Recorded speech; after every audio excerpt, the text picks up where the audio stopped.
男孩无意间发现了墙上的猎枪，他小心翼翼地取下来把玩，丝毫没有注意到脚下的凳子剧烈晃动。突然，他听到父亲正在喊自己。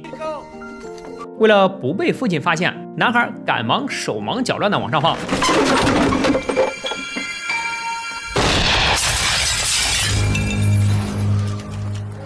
等父亲快速地冲进房间，男孩已经满头是血地躺在了地上。来不及多想，父亲抱起男孩就冲向了医院。经过数月的治疗休养，米可幸运地捡回了一条命，却不幸失去了最宝贵的视觉。